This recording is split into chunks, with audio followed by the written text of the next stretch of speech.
Para mesa periodista y presentar a nuestra invitada de hoy. Ella es Olga de Ovaldía, de la Fundación para la Libertad Ciudadana. Olga, muy buen día. Gracias por estar con nosotros. Gracias a ustedes. Buenos días. Olga, si has visto, hasta ahora hemos empezado con un análisis de los dos casos, o sea, lo que está viviendo la justicia panameña en dos escenarios. Lo que se vivió ayer aquí en la Corte Suprema de Justicia, en el Palacio Gil Ponce, con el caso de New Business, en donde la ausencia inexplicable de 6 abogados paraliza una vez más, suspende una vez más un caso de tanta importancia como el caso de New Business. Sin embargo, los Estados Unidos hoy culmina con una audiencia de sentencia, todo un proceso transparente y celero de la justicia norteamericana, en donde condena a los hijos del expresidente Ricardo Martinelli luego que confesaran haber lavado dinero. ¿Qué reflexión puedes hacer desde la Fundación en torno a cómo está operando la justicia panameña? Buen día, te escuchamos. Gracias. Buenos días a todos. Hola, Fernando, Axel. No sé por dónde quieres que comencemos, porque son dos cosas. Hay una gran relación entre ambos para los panameños, que nuestro tejido social está grandemente impactado por lo que la impunidad le está haciendo al imaginario colectivo del país, a las instituciones democráticas y a la cosa más básica en el ser humano, que es el sentido de justicia tribal. O sea, nosotros no tendríamos hoy en día, no hubiéramos sobrevivido los tiempos de la evolución del ser humano. Bueno, nosotros somos los sapiens, pero no hubiéramos sobrevivido si no logramos encontrar unas reglas de convivencia tribal que permitieran castigar las conductas que ponen en amenaza a la tribu. Y lo digo así en ese sentido porque realmente lo que se le mueve al ser humano cuando uno ve injusticias de esta magnitud y el problema de la impunidad en el país nos está costando más que el castigo que no se da. No sé si me explico. No, lo que nos está costando al país la impunidad es mucho más allá de cada uno de los casos, incluyendo casos ultramillonarios como New Business, Odebrecht, Blue Apple y otros de alto perfil que involucran unas sumas de dinero que realmente a mí siempre me dan pausa y me parece que le hemos perdido un poco el respeto a los ceros de los millones en el país con eso. Habiendo dicho eso, no sé si cuál de los dos quieres que comencemos, porque he estado escuchando con atención el análisis que han estado haciendo. Estoy de acuerdo en la mayor parte, pero difieren algunas cosas, especialmente en el caso de los señores Martinelli. Yo creo que hay 3 elementos que ustedes han estado discutiendo. Uno de ellos, y creo que varias veces se mencionó, es que son hijos del expresidente. El hecho que sean hijos del expresidente genera un cuadro de curiosidad adicional, ¿verdad? Con el tema que ya pudiera ser inclusive para, no sé, materia de alguna revista del corazón. Porque en realidad lo más importante aquí es la conducta delictiva de estos individuos. Por ahí no anda el secretario del presidente en fuga todavía, creo que porque tenía doble nacionalidad, ahora vive en Italia y la justicia no lo ha podido alcanzar. Pero no estaríamos hablando de hechos tan diferentes como los hechos delictivos que cometieron estos señores. Por un lado, yo creo que lo más importante es el haber sido parte habilitadora y gestora de todo un mecanismo de sobornos y de robo a través de sobreprecios, generando un latrocinio sin precedente al Estado, recursos que luego no están disponibles para los servicios básicos que el Estado debe dar. Entonces tú tienes una población que no recibe esos servicios básicos y cuando le preguntas si le parece la democracia una buena forma de gobierno, te contesta que no, porque la democracia no le está sirviendo. Entonces tú dices, bueno, pero ¿qué relación hay entre unos individuos que roban esta cantidad de dinero para vivir una vida de lujos y que aquí se nos monte un sistema autocrático? Bueno, hay una línea bastante directa, por un lado. Por otro lado, creo que aquí además nos está pasando algo. Como aquí en Panamá le hemos perdido desde las instituciones públicas la figura de la cooperación eficaz, ha sido tan mal entendida, mal usada y utilizada inclusive para generar otro tipo de impunidad. a mí me parece súper necesario entender lo que dice la carta de los fiscales en el caso de los hermanos Martinelli. La carta de los fiscales hace una descripción detallada de hechos, de cómo estos individuos entran a, entre paréntesis, negociar un acuerdo con el Departamento de Estado, nada menos y nada más, y pretenden que lo van a engañar. Que van a engañar al Departamento de Estado, que no están negociando de buena fe, que mantienen, además, solamente admiten cierta parte de la información, otra no, que entonces esa parte también es bien importante porque los acuerdos implican tienen varios elementos para convertirse en acuerdos, por un lado, y por otro lado, eso que tú mencionas, que creo que lo mencionó Fernando, de si tienen o no tienen influencia en el gobierno actual, yo creo que sin entrar a lo que se sabe públicamente es que consiguieron un acuerdo para llegar al país y tener casa por cárcel instantánea sin haber pasado por una audiencia primero, porque ellos estaban en fuga de un llamamiento aquí, ¿verdad?, ante los fiscales. ¿Cómo es que ellos tenían una garantía de tener casa por cárcel sin haber pasado por el proceso primero? No, esa es la primera pregunta. La segunda, la historia del avión, por Dios. Y que le cuesta un puesto a una ministra. Entonces, yo creo que, no sé si en este instante tienen el nivel de influencia que tenían en ese momento, pero en ese momento, ¿cómo se hizo vamos a decir, la mediación de semejante esquema? No lo sé, no sé quiénes estaban involucrados, pero de que obviamente había una influencia, era obvia. Y creo además que los fiscales los fiscales del caso han hecho mucho énfasis. La verdad es que esa carta hay que leerla y la prensa la publicó, hizo una traducción y está publicada en español para el que la quiera leer en PDF para bajarla. Es una carta muy interesante de leer porque además te dice los principios con los que la fiscalía entra en estas negociaciones. Entonces habría que verse no solo en lo que está pasando, habría que ver el espejo de cómo han sido llevadas las negociaciones de acuerdos aquí en Panamá. Si en realidad se cumplen esos tres principios principales, que es revelar toda la verdad, entender el esquema de la trampa para poder poner los correctivos a la trampa, recuperar todo lo robado y que además tenga una multa significativa o un pago significativo, y la pena solamente entonces puedes negociar que la pena sea menos siempre y cuando lo anterior haya sido efectivo. Entonces, en el caso de los hermanos Martinelli, verdaderamente no ha sido así.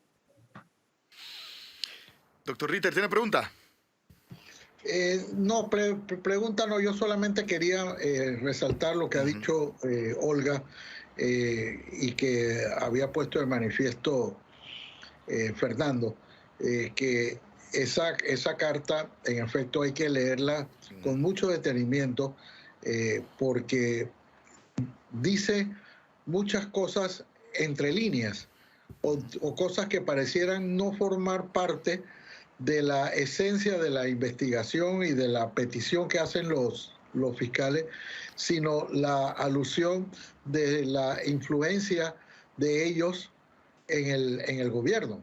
Y eso, esto que acaba de recordar Olga, es cierto. O sea, la influencia era tal que a la ministra estrella del gobierno en ese momento, que era la doctora Rosario Turner, fue despedida de una manera contundente y una manera inesperada, precisamente por este caso. Esto no se le ha querido dar mucha vuelta y aunque ya se ha determinado con bastante precisión, incluso por las palabras de ella misma, de que ella fue la que negó el permiso para que ellos pudieran entrar. En ese tiempo se llamaban vuelos humanitarios. Correcto.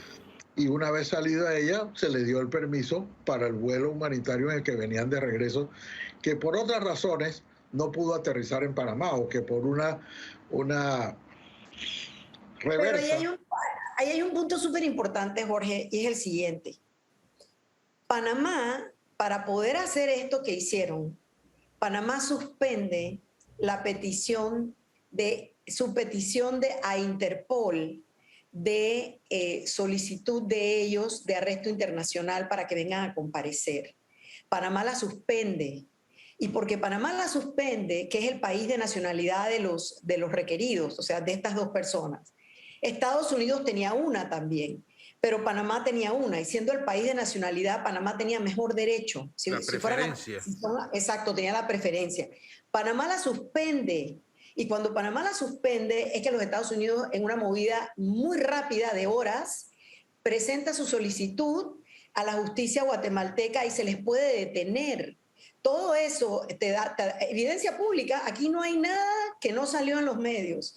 Te dice el nivel de trato, o sea, el esquema que tenían, cómo habían negociado esto, tenían la seguridad de tener una casa por cárcel, no, o sea, cuando los fiscales escriben en esa carta que ellos ven una influencia de estos señores en Panamá, lo que están diciendo es, la justicia en su país de origen es incierta.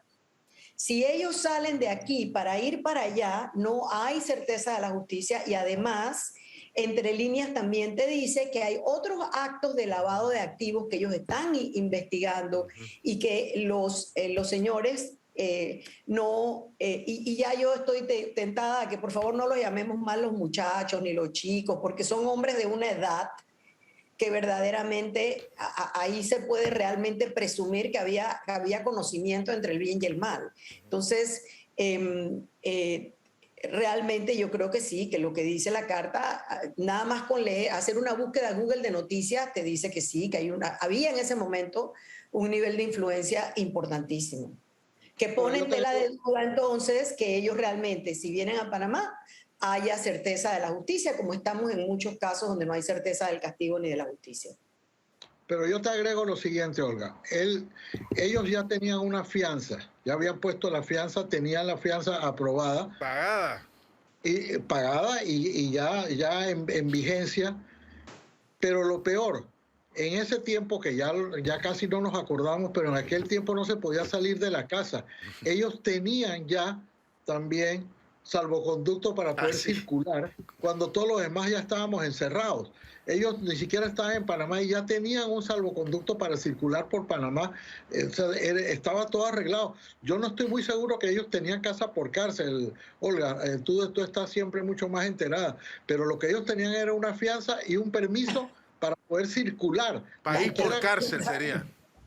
Sí, tenía. Claro, los privilegios, lo que vemos es una cadena de privilegios que entonces en un sistema, ningún sistema es perfecto, pero yo creo que lo que ha estado pasando en los Estados Unidos durante la administración Trump y post, te dice que ese es un sistema de justicia, especialmente el sistema federal, que tiene una estructura interna que ha resistido los intentos de penetración del Ejecutivo a ese sistema. Y eso que estuvo golpeado con la administración Trump y una serie de cosas que fueron pasando. Pero el sistema de justicia de los Estados Unidos sigue teniendo una independencia. En esos diseños así de la República constitucionales, donde tú tienes tres poderes que de verdad van a hacerle contrapeso uno al otro. Bueno, yo creo que ese es un tema muy importante para ver. ¿Qué va a pasar en la audiencia esta tarde? Es lo que todo Panamá está esperando. Y seguirnos arropando. Y hay un argumento por allá afuera, de esos argumentos que realmente son dañinos también en distintos aspectos nuevamente, como al ideario y la conciencia nacional, que tiene que ver con un falso nacionalismo. El delito de lavado de activos es un delito terrible. Otro tema que tenemos es que quizás en el imaginario también popular no hay un claro entendimiento de por qué. Parece como una cosa de Robin Hood, allá, el rico robándole al rico. Cuando eso tiene un impacto terrible en el sistema, en la reputación, en los recursos que están disponibles para prestar servicios. Nos hemos puesto un poco indolentes ante esa conducta delictiva, los flujos ilícitos hoy día, utilizar los sistemas ilícitos es lo que está manteniendo al crimen organizado, a la terrible situación que se está dando con la migración y la trata de personas. El blanqueo de capitales es realmente un crimen muy serio. Y la tendencia que venga esta tarde, además, va a estar teñida por el hecho de la mendacidad y la utilización del sistema. Este tema de que ellos, la forma en que se escaparon al mismo tiempo que hacían ver que estaban negociando con el Departamento de Estado, ya te digo, eso tiene consecuencias. Lo que pasa es que estamos tan acostumbrados en Panamá a que muchos actos no tienen consecuencias, que hasta nos sorprende que en los sistemas más serios haya consecuencias. Y eso lo voy a hilvanar un poquito, ¿no? Vamos a abordar con la mano izquierda, con el tema de los abogados aquí, cómo se comportan. Ayer nosotros hicimos un análisis de qué podíamos esperar en el caso de Brecht cuando se lanzó la vista fiscal. Cuando la investigación cerró y había que esperar la emisión de la vista fiscal. La vista fiscal se emitió bastante más rápido de lo que por lo menos nosotros pensamos que se iba a emitir. Pero hicimos un análisis que está en nuestro sitio web, donde una de las cosas que analizábamos era la conducta de los abogados en los procesos judiciales en Panamá. Y ahí hablábamos de distintos temas. Los abusos de litigación. Realmente la ley procesal tiene algunos dispositivos para mitigar los abusos de litigación, pero se han convertido en práctica usual de ciertos abogados defensores. Y tenemos un doble problema. Tú decías, no quiero ni haberme enterado la cantidad de la multa porque es tan irrisoria que hasta la multa ofende. Creo que eso fue lo que te escuché, Jorge, ¿verdad? Y, así es. $100. Así es. Sí, entonces nosotros tenemos dos fuentes donde tú pudieras decir, bueno, pero ¿cómo le ponemos cascabel a ese gato?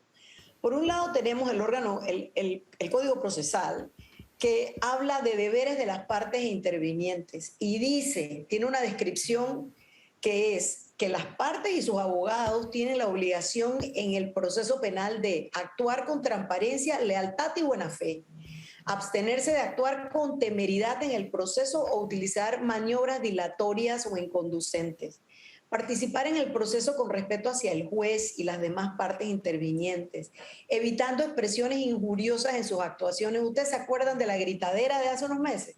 ¿Ustedes se acuerdan? Sí. Afuera de un juzgado, ¿se acuerdan? Comparecer puntualmente a las actuaciones y audiencias a las que sean convocados, comunicar su dirección de residencia, para las notificaciones, abstenerse de tener comunicación privada con el juez que participe en la actuación, salvo en los casos previstos en este código. ¿Se acuerdan del video de la paella? Intervenir oralmente en las audiencias y permanecer en silencio cuando no le corresponde actuar. Y los procedimientos para la sanción está abierta. El juez es el que tiene que delimitar la sanción y el infractor debe expresar las razones de su oposición si las hubiera y tiene un recurso para ellas.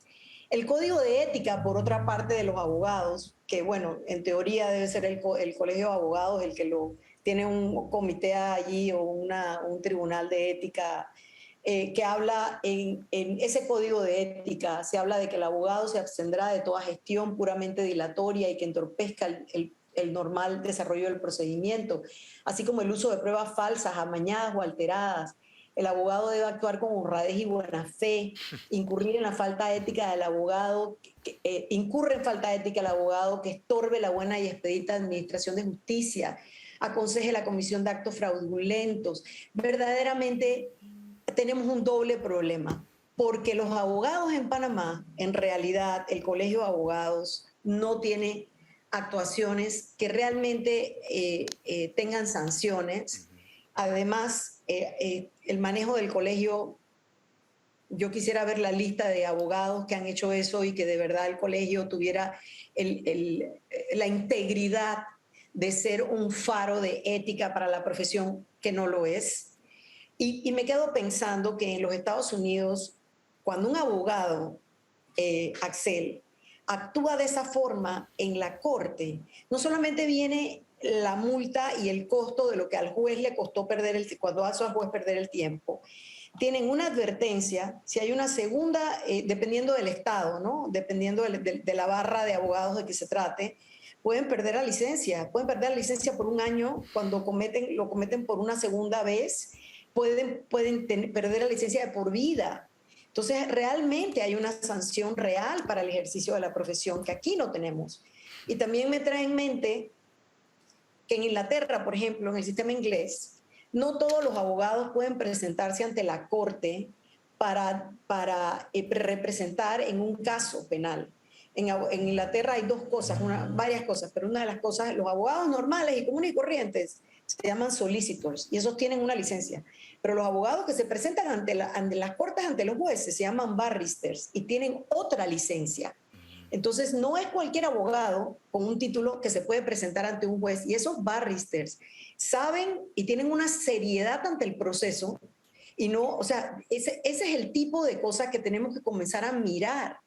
Porque tú mencionabas, y lo menciono solamente porque se mencionó que necesitamos una reforma a gritos que evite estos abusos. Los abusos hay que evitarlos de dos partes. La propia profesión, los propios abogados deberían ser, bueno, soy abogada, deberíamos ser los guardianes de la ética de la profesión y no lo son. No, y esos son los más cotizados, ¿no?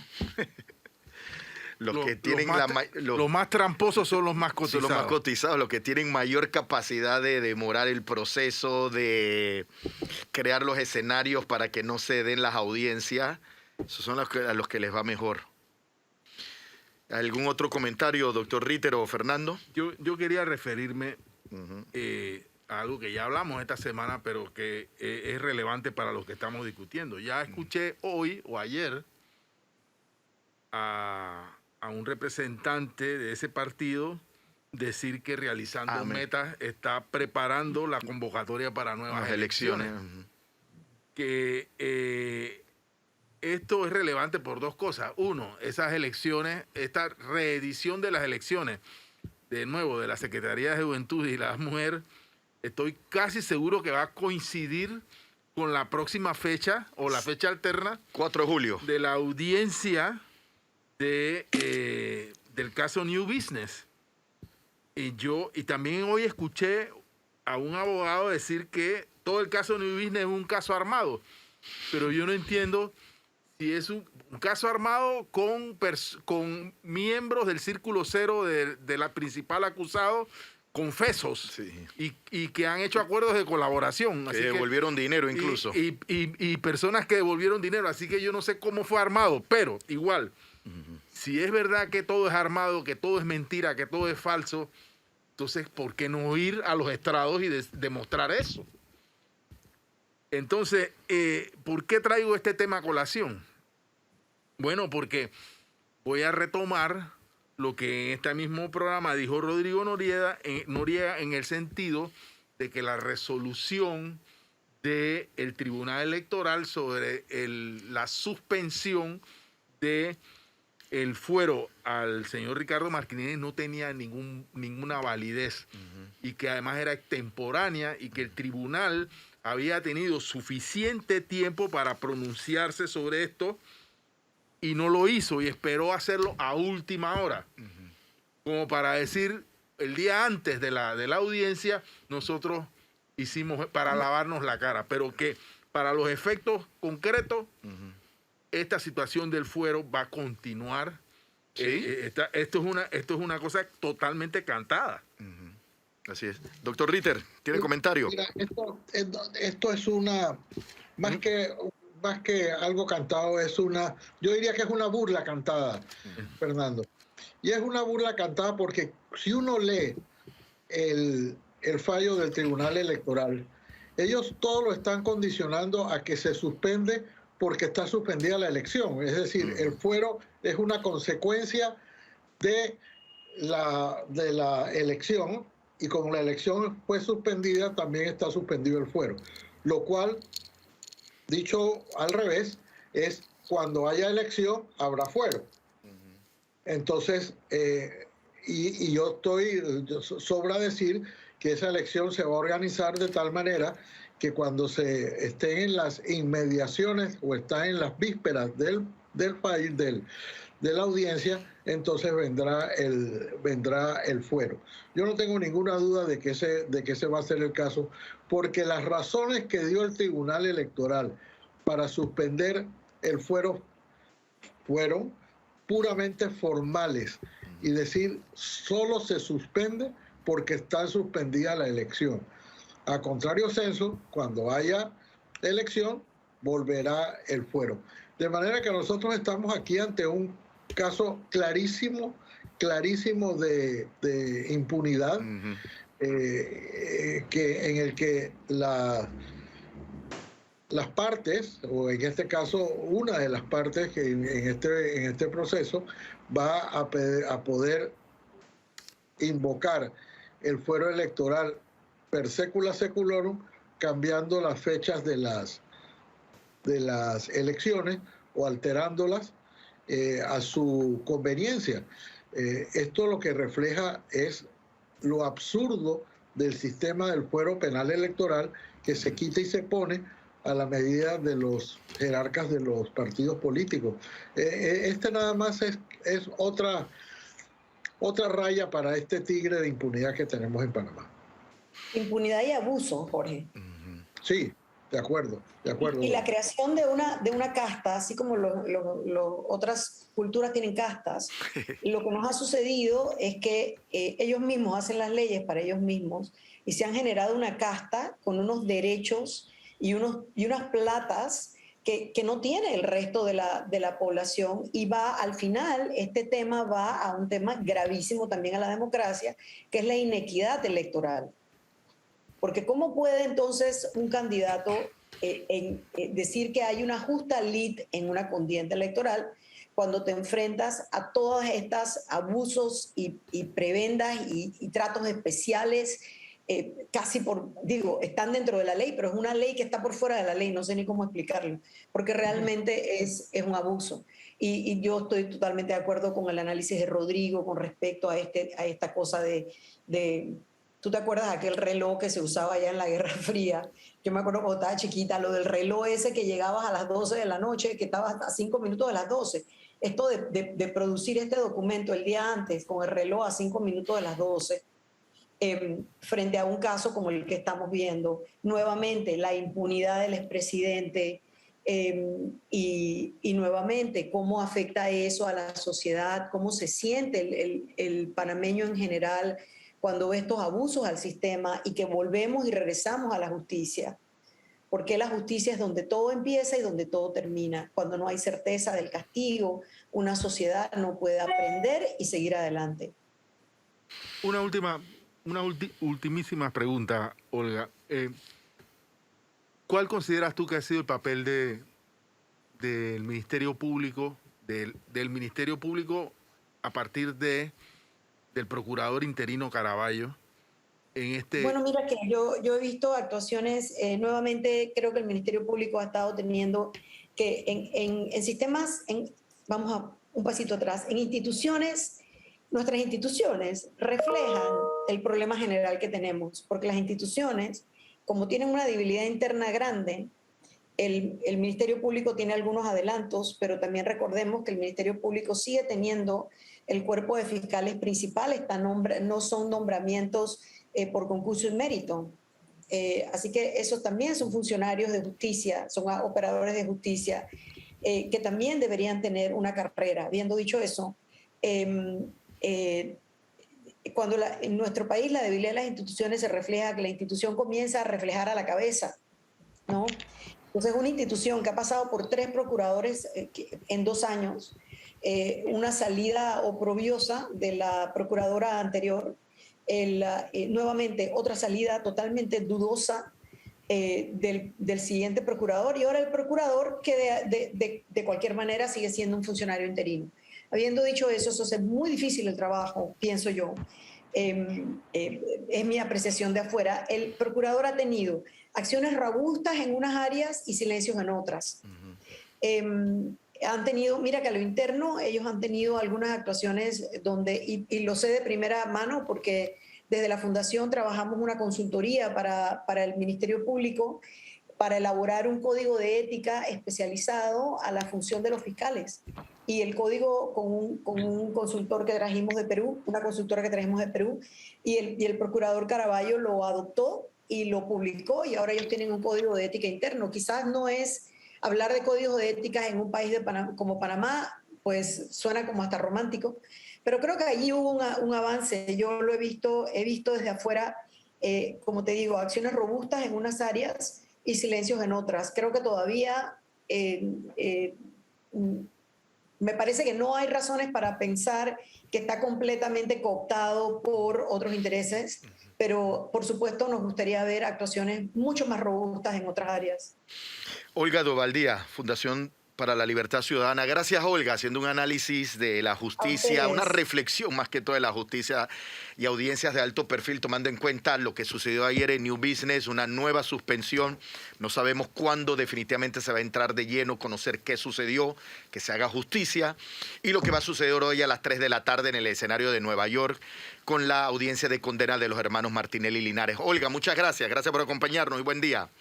Gracias, Axel. Y de último, quisiera decirle a todo quien nos escucha y a ustedes, a todos, que como ciudadanos tenemos que seguir exigiendo justicia. Que todas estas cosas que pasan nos generan como una indiferencia y la gente dice que ya para qué, nada va a cambiar. No, tenemos que seguir exigiendo justicia precisamente por las inequidades que estamos mirando. Los panameños no nos merecemos lo que nos está pasando. Y en una democracia participativa tenemos que exigir, demandar y seguir pegándole con el mazo a exigir justicia. Gracias, Olga. Gracias por el mensaje final. Chao, gracias. Saludos. Bien, vámonos a nuestra primera